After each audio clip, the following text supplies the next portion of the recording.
So you would actually have to launch products that are specific to that market, because the things that they buy, what up, YT, just getting started, Amazon Q&A, you know the vibes. But yeah, the products that people buy in Japan, completely different than what they're buying here in the States.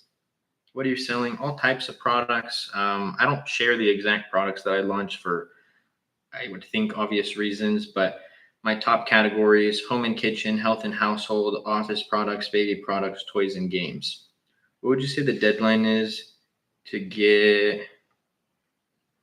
Ooh, I might buy something here.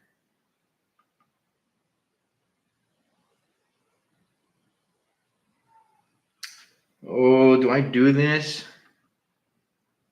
All right, sorry, I'm getting sidetracked. My buddy just texted me.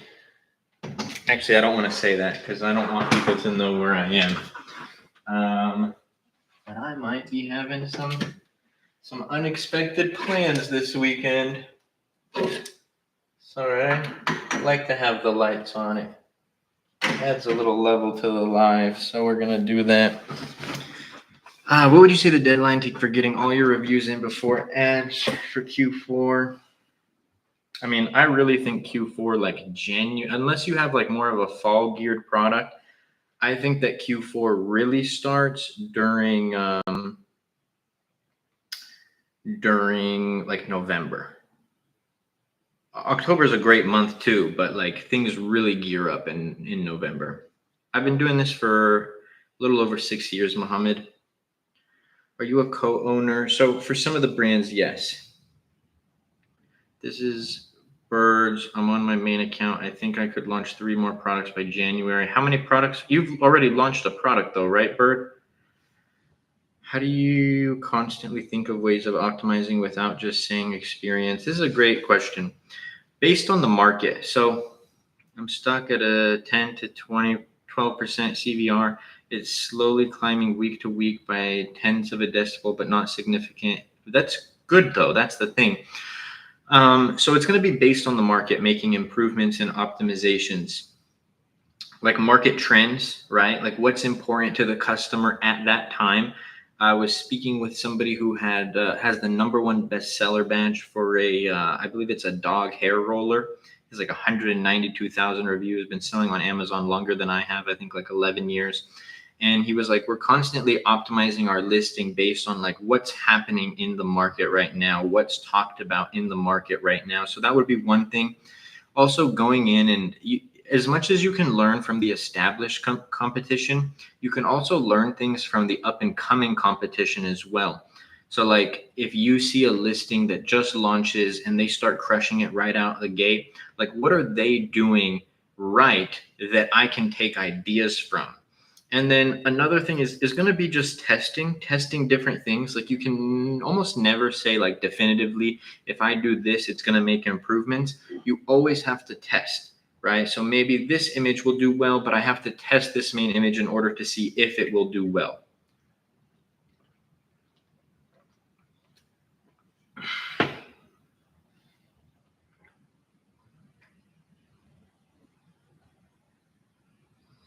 Only one product. Have you had success with that product, bro? Have you learned some things from that product launch? How long does brand registry take? It can be, it really depends. It can be about a week or 2 because you don't need your trademark fully filed. Also, I forgot that I did something. Hold on.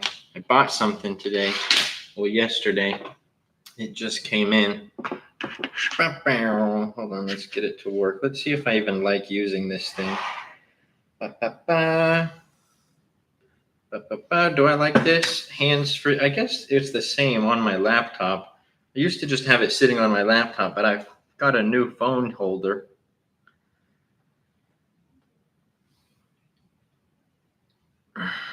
What categories do you recommend as new sellers? It's easier for me to say the categories that I don't recommend versus the categories that I do, because I think most products have good, or most categories have good products. So I would avoid topicals and consumables as a new seller. I would avoid clothing and shoes.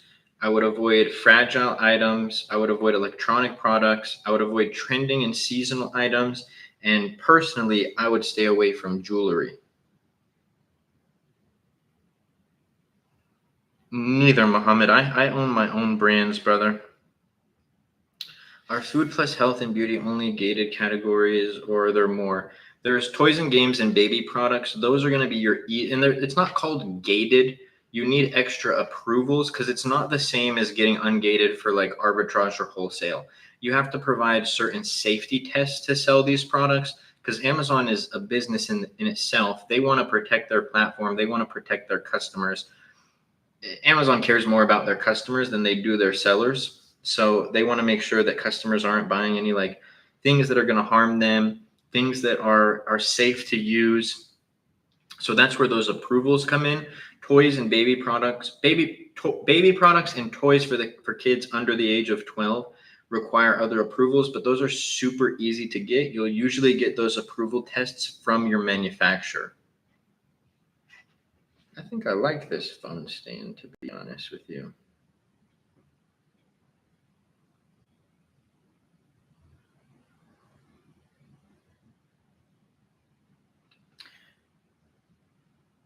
Interesting. I did look at some up and coming brands. They are doing 10x minus sales with around the same reviews. They have a differentiator or lower price. So if it's a different differentiator, it could, and don't even regard the Chinese seller thing, bro, because I don't really think that matters, to be honest. I don't compete on price on Amazon. I don't think competing on price is the biggest deal. But in terms of differentiator, that's going to be one of the biggest selling points. You can have a good market meeting all the product criteria, but then you can have one seller do one differentiator, another seller do a different differentiator, aka adding value into the market, and it can make all the world of difference. Learned many things. I'm not absolutely crushing it, but I know what to do and what not to do now. I would, in the beginning, man, I wouldn't try to rush it. Like as many products as I can launch, I would launch another one, being that you've learned some things, and then kind of collect data in that because you're constantly learning. It's not like, I mean, I'm 6 years into the game, and I've just recently changed and optimized the way that I differentiate products, which I do think it's going to be like it's going to increase my success rate on products quite significantly. So you're always evolving as a seller.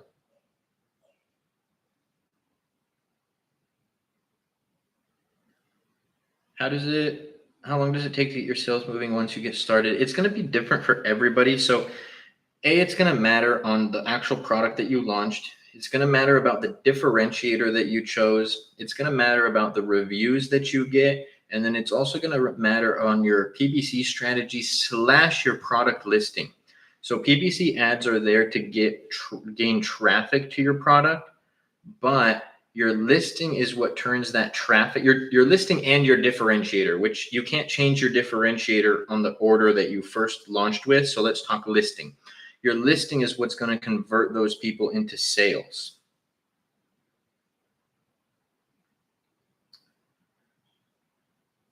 How long does it take? I answered that. My brand registers in USPTO. Do I need another brand register for Australia? If you're selling in the US, no.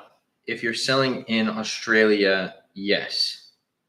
This is the whole thing with, if you guys know Uggs, there was the company Uggs, and then there was Uggs Australia, which I believe, if I'm not mistaken, Uggs Australia was the original. And they went through a whole legal battle, and then they ended up having to change their company name.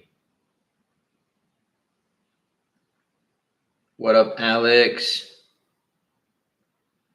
Dre, ask your manufacturer if they have the approval tests on hand. A lot of times your manufacturer for certain products, especially like in the baby or toy category, they'll have the approval test that you need in order to get verified.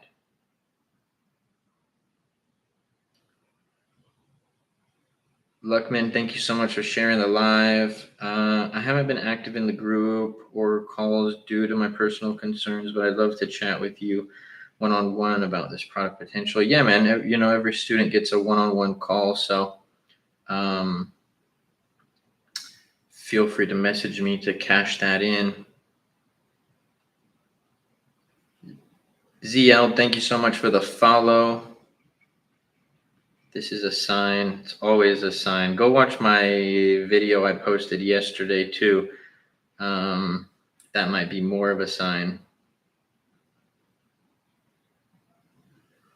How do you maximize your reviews? Vine program is going to be the number one way, and then requesting a review on every order that you get was good. What up, Alex? My guy.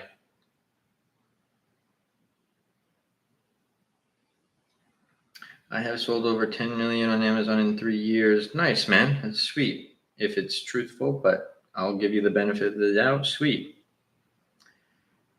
Iman, so have I. Iman, thank you for sharing the live. Appreciate you.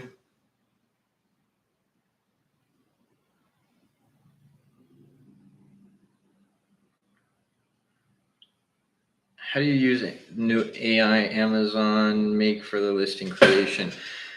Okay, maybe unpopular opinion, but I think that the tools that Amazon creates most of the time are garbage. I have tested it, and I have found that it is not the best listings, which I guess could surprise some people. Wait, what? It's Amazon's tool. You would think that they're creating the best listings for people, but I just don't think that it's quite there. So I don't use it personally. Same thing, like Amazon's, I know they're getting rid of it in 2026, but Amazon's like labeling service, never use it.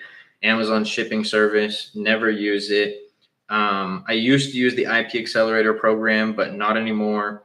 So I don't actually think that they make the best tools, and they're more so like, I guess this one's a free one, but they're really more so like cash grabs. We're just trying to check a box, right? AI is the hot new thing. So Amazon's going to make an AI software for certain stuff. Tracy and Ima, thank you so much for the follow. Appreciate both of you. I did already cash it in when I first got in the mentorship. I'll DM you, see if you can come up with something. Sounds good, brother.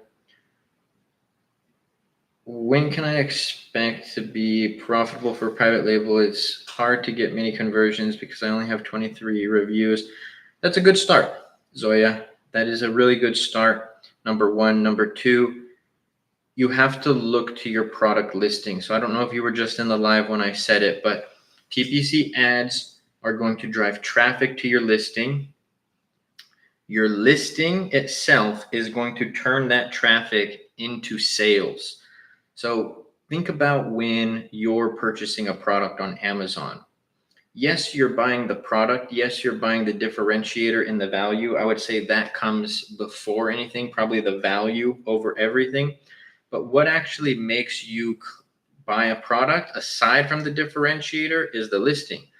Like I remember there was a product that I wanted to get, and it was a product where like I needed to see how the product worked before I actually bought it. So I'm going through, and there's a few listings that don't have videos, and it was a product where like I needed to see a video. It was one of those on how to use it, how to set it up. None of them had it. They had the better reviews and all of that, but I was like, okay, well, this doesn't help me. So then I found a listing that showed me how the product worked. It was a good listing that made me turn it into a sale. Iman, thank you for sharing the live. Appreciate you and everybody in the live vibe and asking questions.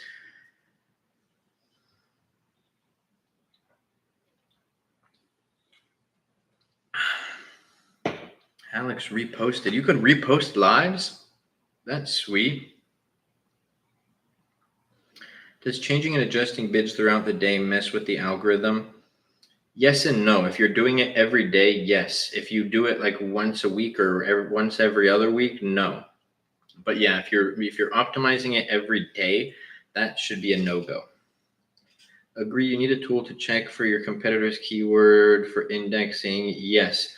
Not only indexing, but like the listing as a whole. your image, your main image. Like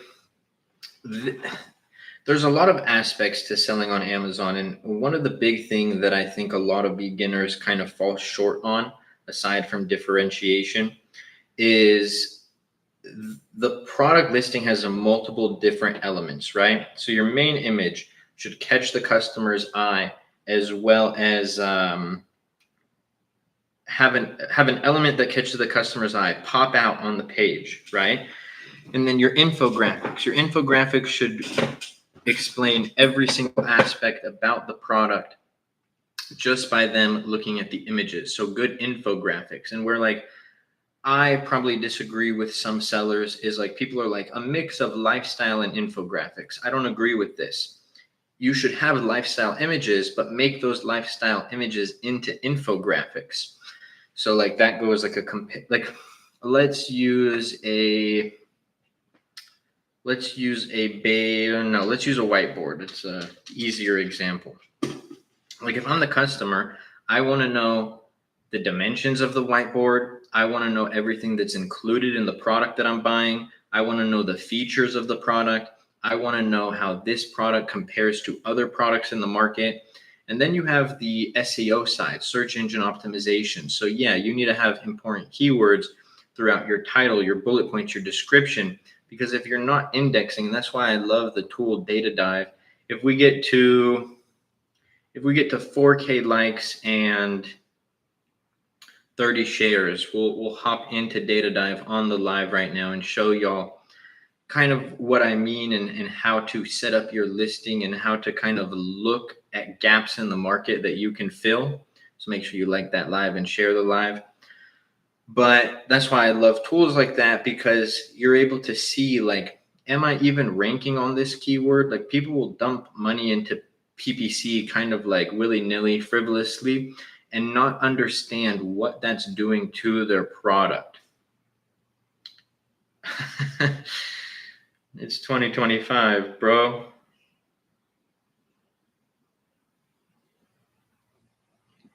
But for me, Helium 10 better suits me for keyword research than Data Dive. Any tips? I mean, personally, I do not think Helium 10 is better at all.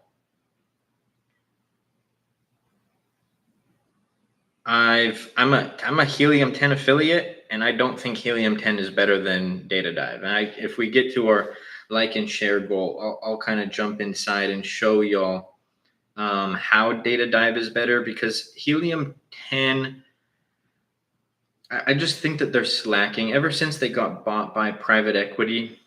They and I'm at this point, I'm waiting for Helium 10 to strip me of my affiliate status, because I talk so much smack on them now. But I think that ever since they got bought by private equity, they have not improved or optimized their software. When it was owned privately, it was much better. They were actually like a company for the people. Data Dive is a company for the people.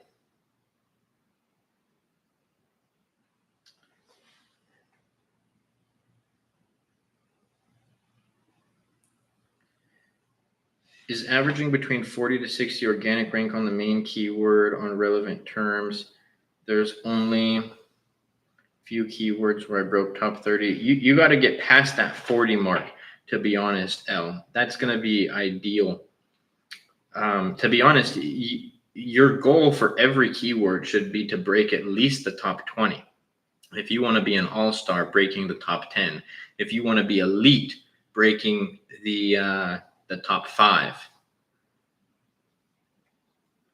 Can you share your tips, especially on checking competitors' keyword or competitors' listings? Yes, we're about 100 likes and 10 more shares and 100 more likes, and I'll even get it ready, because I believe that y'all are going to get us there.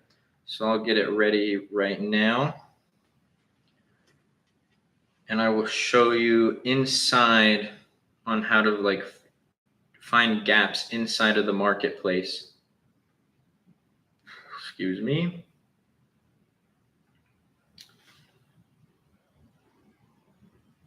Let's go, Alex. Y'all thank Alex for always sharing the live. And Iman.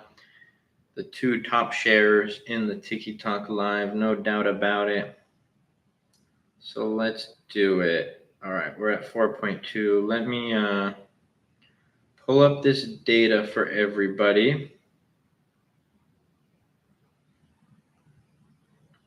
All right, let's do this. Move my laptop. Hold on, I'm gonna get this going right now. Share the screen with YT.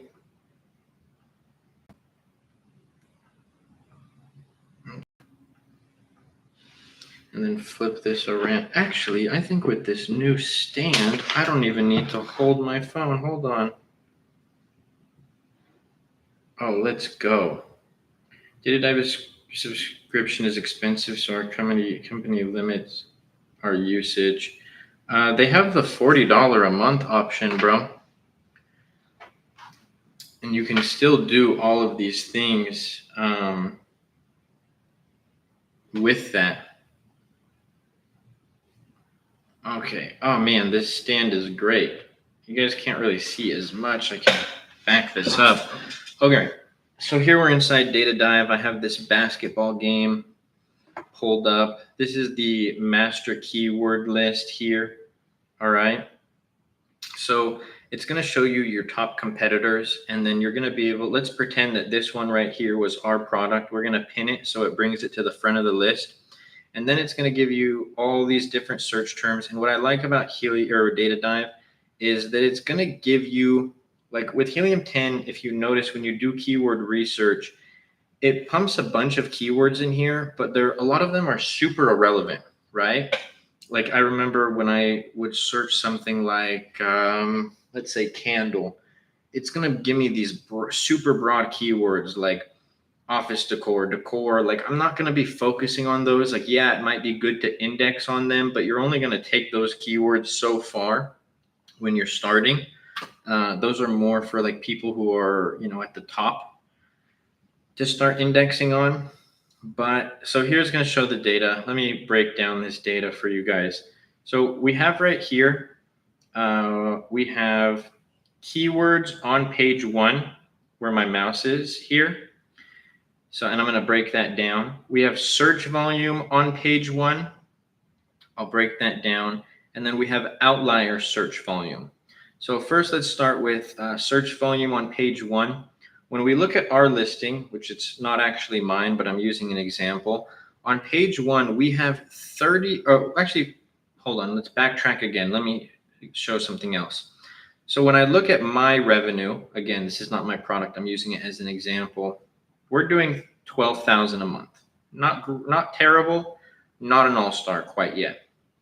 The top competitor here is doing $212,000 a month.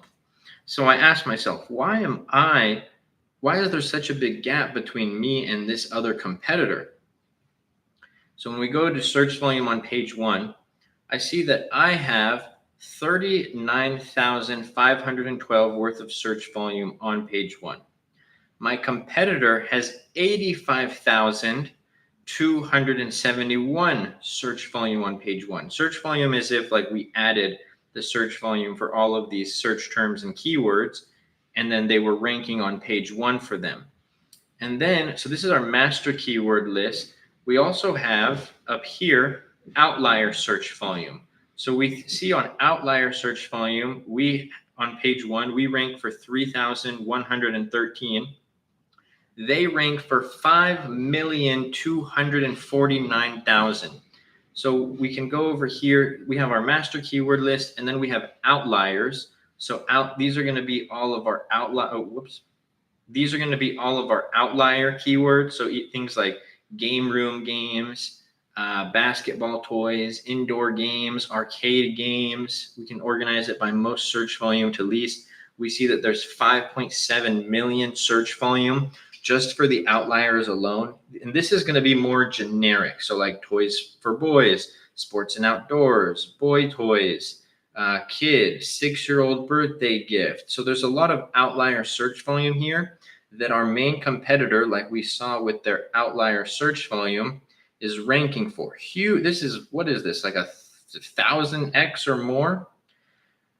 So we see a big discrepancy there. Now let's go back to our master keyword list to find gaps in the market. So not only am I looking like, well, they have so much more search volume than us, like why are our sales not as good? When we organize it by most search volume to least right here, we're going to be able to see each one of these keywords. So let's take indoor basketball hoop. We're ranked 122. They're ranked 14. And then we take basketball game right here. We don't even index. So there's no number right here where my mouse is. And they're ranked 1. Arcade basketball game indoor. We don't even index. They're ranked 1. So we're going to be able to look throughout all of these different competitors and see so like a keyword like indoor basketball hoop, we know that we need to be pushing rank for this. So we index, it's in our listing, but we need to push more PPC towards this, assuming that we have a good conversion rate so that we can go from 122 to 100 to 80 to 50 to top 20, and then try and push our number closer to our main competitors. And then for a keyword like basketball game, now I know that this listing has a basketball game in it. Let's get our handy dandy pointer. So basketball game right here in the title, but we're not driving any sales to it. So we're probably not indexed within the first 7 pages of Amazon. A keyword like arcade basketball game, it's one of these 2 keywords. We don't even have that in our listing. I've looked at this before, so that's why I know. We don't even have that keyword phrase in our listing. So we would want to go somewhere in our bullet points, our title, our backend keywords, our crawlable text on A+ content, and add that somewhere so that it can at least be possible for us to index on it. Because if we're driving sales through PPC on these keywords, 100% of sales and spend are going to come from PPC. We're never going to be able to rank organically on those keywords. Super helpful tool. I know personally, I've been using this for some of our own brands, and it's actually been absolutely crushing it. So understanding the data and understanding what to do with the data is going to be just as important, if not more important, than just going and launching a product on Amazon. Let me answer this and I'll get to the next point. Is 1,700 total ad spend since launch, but 900 in PPC driven sales bad? Yes. That is not great. So that falls into, you're probably spending on a lot of things that are not yielding you results, and you probably don't have a good enough conversion rate. This is a trap that new sellers will get into. Spending more on PPC is not a solution to getting a better conversion rate. So like, let's say that, like, if for example, if you have a campaign with keywords in it that are getting 20+ clicks and no sales, like, you're not going to get a better conversion rate your next 20 or 40 clicks that you spend with that keyword.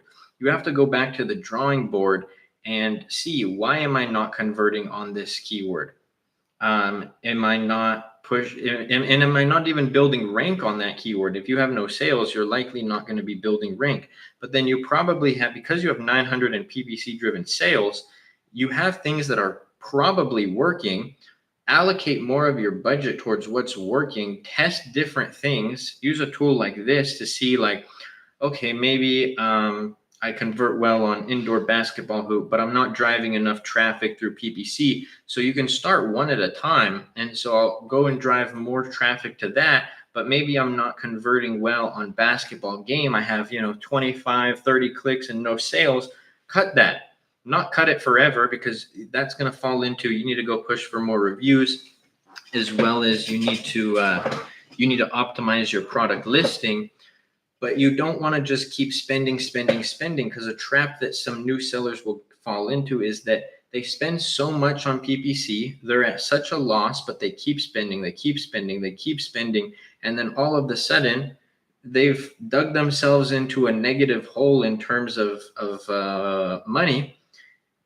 And then what do? How do you climb out of a hole where you're, minus $4,000 and you don't necessarily, and you're a startup, you don't necessarily have that $4,000? Do you agree that some negated keywords can still be useful in the future? 100%. So in that example that I just said, if I'm turning off a keyword, but because it's not yielding me any sales, so let's go back with this example so you guys can visualize it. If I'm not, it got blurry. If I'm not converting well on basketball game and I turn that off on my PPC campaigns, that doesn't mean that I'm turning it off forever. I need to make, like in the beginning, you really want to be budget conscious and be focusing on what's actually yielding you results. But you're going to go back to that and eventually try to optimize the listing, your main image, and all of that good stuff. I mean, I've had products, the second to last product that I launched on Amazon, I had changed the main image 5 times before my PPC ads were actually starting to convert pretty well. What do I wish every beginner knew about starting on Amazon? Great question. I can give you multiple answers to this, but I guess I will give you multiple answers to this. One would be you launching a product on Amazon is not the end of the race. So where people get this incorrect is that, okay, I put in the work, I ordered the product, I created my listing, I'm at the finish line. No. When you first launch a product, that's the starting line. Everything else was the preparation for the race. Too many beginners, especially with the way that social media is geared nowadays, like people thinking that Amazon's like some get rich quick scheme, which it's not. Too many people who make content frame it that way. That's why in the beginning of the live, like I genuinely think on TikTok, there are 2 good Amazon sellers / creators who are multi-million-dollar sellers, as well as actually give good information. Not to toot my own horn, but I'm one of them. There's another good one. And then everybody else, it's like if we were going to rank it S tier, A tier, B tier, C tier, there's 2 in S tier. Everybody else is in A, B, C, D, and F tier, right? Because they frame Amazon in a way that it's just really not. I'll give you the other points after. Let me answer these. How do you know it's the same? It's the main image that helped you before the PPC? Because I was running PPC ads. We were not converting. We were break even or barely not profitable. I know that main image is one of the biggest drivers to conversion and click-through rate. We finally changed the main image to something that worked. We became profitable right after that. How important is external marketing? Is it necessary? I wouldn't say it's the end all be all, but yes, it is important. I was very blessed to have had the first experience that I did on my very first product launch, because I've carried it over to other brands that I've started, as well as other product launches. And my very first product launch was like a perfect storm. It was like I did every single thing right. I had a great differentiator. I had a great product listing. I ran great PPC ads. Not the best, not as good as I would run them now, but like for me being a beginner, not really understanding Amazon ads, I ran great ads. I drove external traffic to my product. I created social media brands for the product and the brand, and it was just, again, a perfect storm. And it was one of the reasons why that product was so successful. Going back, what do you wish that every beginner knew about starting Amazon? The other thing is the correlation between your listing and PPC ads. That's another lost fact with people. Let's actually, hold on. Let's go back to front camera. Hold on. There we go. Okay, that's too tilted.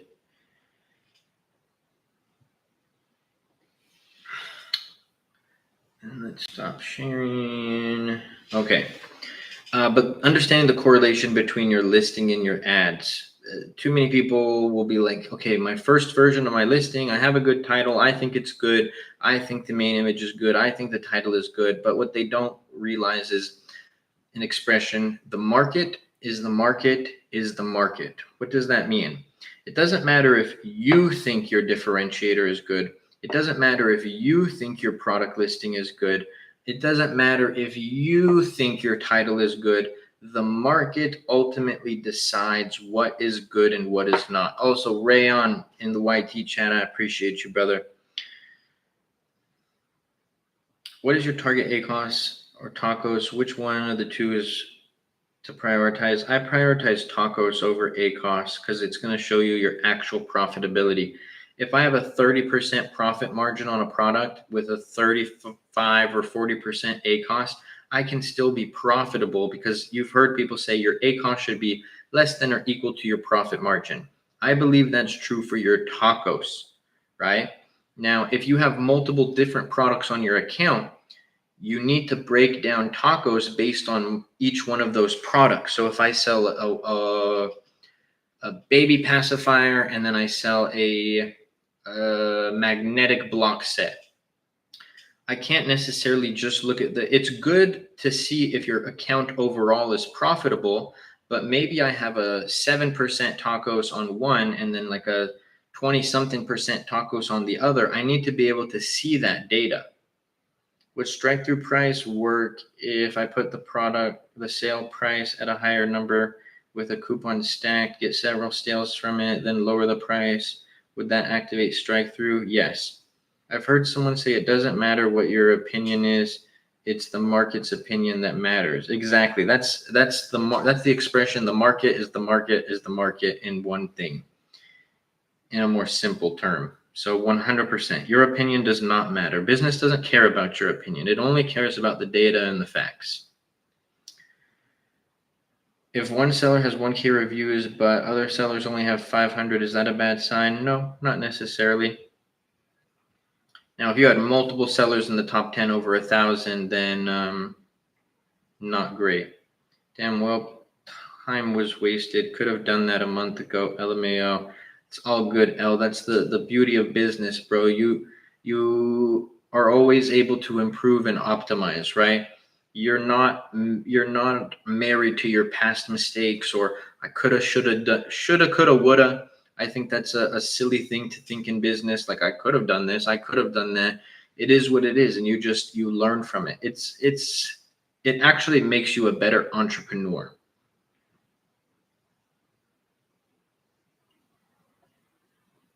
Brother, I'm assuming you mean signed up and still not selling anything.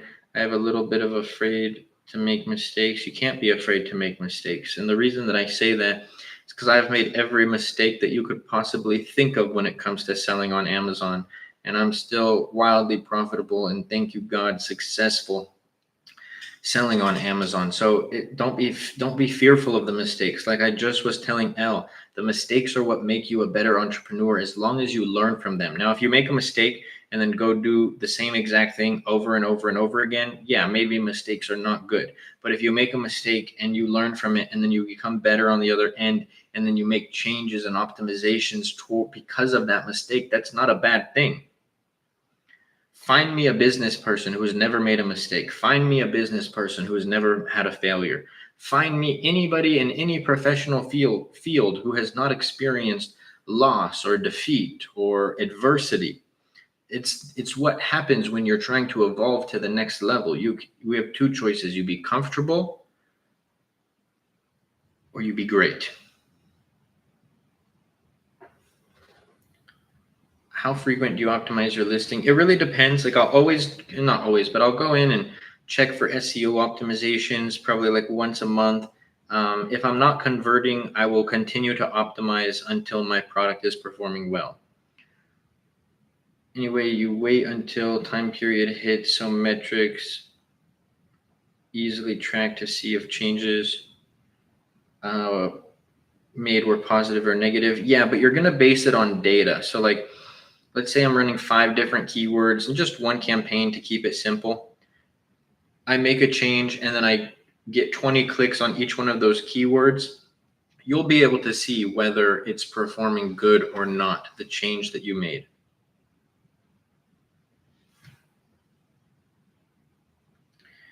Do I need seller permit for non-US resident selling in the US marketplace? You'd need an LLC you would need an LLC. You could also sign up, depending on the country that you live in, with your country's business documents.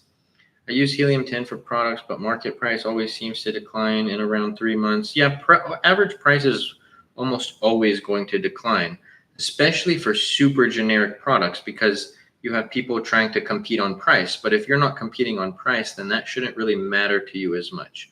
The last product that I just launched literally just went live like a week ago and literally just started running PPC ads yesterday. The average price is lower than when I first looked at it, but I have a great differentiator. I'm not competing with everybody else on price. They can compete on price. I'm in my own lane. I've created my own bubble. For example, I was planning on waiting until next month of September to change the hero, image, price point, and big PPC changes. Why wait? Why not do it now? Do it now, but don't make every single change at the same time, because then if you do everything at the same time, you won't necessarily know what change is what yielded the results. What do you think of branded dropshipping? Not a fan of dropshipping. What's harder, completely effing up on a product or doing really good on it? I think they both, the obvious answer is effing up on a product. But I think there's pros and cons to both. Like my very first product did really good, but the negative to that was I thought that it was me. I didn't think it was the things that I did. So I kind of was in my own way, to the point where like I launched other products that failed because I just assumed, hey, my first product did good, my other products will do well. So I actually didn't learn from certain mistakes until those failed products. If your first product doesn't do well and you completely mess up on it, you can at least learn from that in the beginning and take that on to your next product. I like to be organized with data and metrics, easier to track when it's weekly, bi-weekly, monthly, and quarterly. The thing is, you have to make fast optimizations, proactive optimizations, L. That's going to be the key to your success. Do you think ChatGPT is a good way for product differentiation? Nope. I will say it publicly right now on the record. If you use ChatGPT to run your Amazon business, including differentiations, I would bet money that you would fail. Like if I'm keeping it 100, AI is great, but if I had to go up against AI, we actually did this live on TikTok before. We're nearing the end, so y'all stay tuned for tomorrow and I would be down to do it, where it was me versus AI differentiating a product. My differentiators were better than what AI came up with.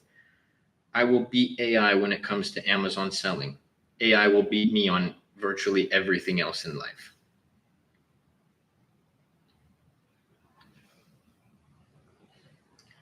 How much time is enough to see reliable data after making optimizations? Like I said, L, that like 20 click mark. So that could happen in a week. It could happen in a few days.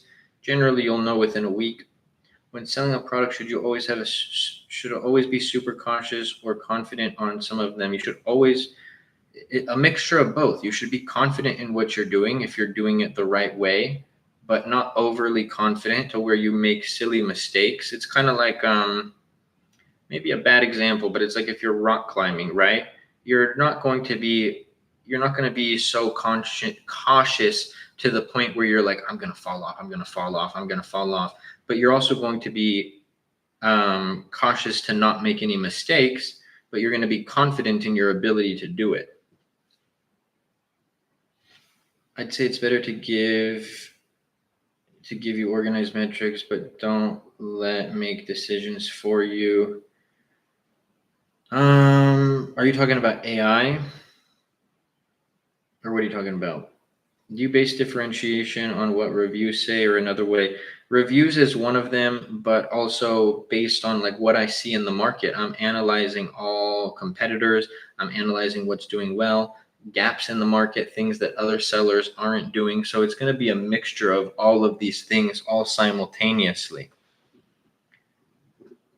All right, off the phone thing. Now, everybody, really quickly,